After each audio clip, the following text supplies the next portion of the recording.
Latke by Vladimir Nabokov.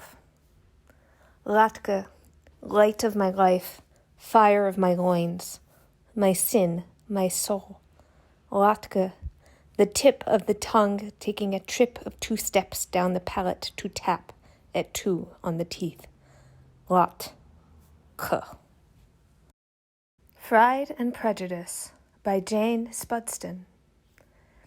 It is a truth universally acknowledged that a single Jew in possession of a good appetite must be in want of a latke. However little known the feelings or views of such a Jew may be on their first entering a deli, this truth is so well fixed in the minds of the surrounding waitstaff that they are considered as the rightful order of some one or other of their appetizers. Metakartoshmorphis by Franz Kartoschka.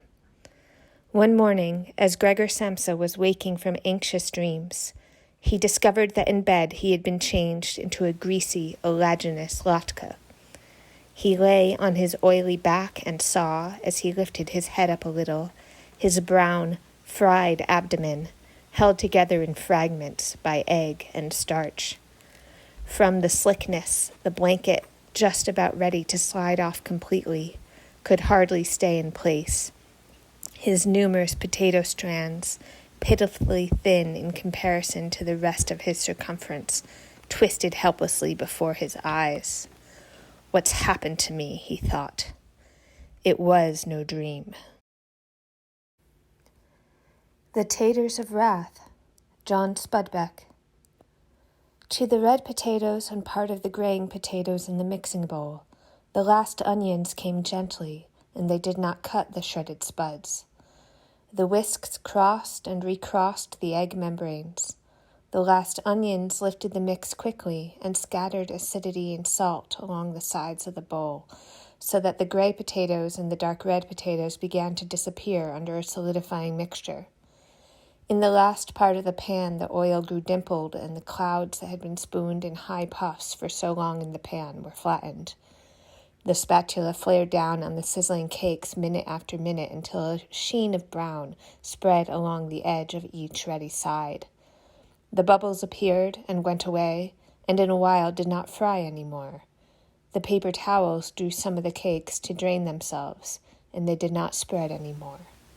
The surface of the cakes were crusted, a thin, hard crust, and as the center became soft, so the latke became topped, pink in the applesauce and white in the sour cream. A Tale of Two Latkes by Charles Dysings. It was the best of frieds, it was the worst of frieds. It was the age of crispiness, it was the age of mushiness. It was the epoch of well-drained, it was the epoch of soggy.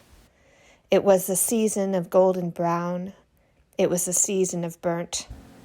It was the spring of salted, it was the winter of sodium-free. We had sour cream and applesauce before us. We had nothing before us. We were all going direct to heaven. We were all going direct the other way.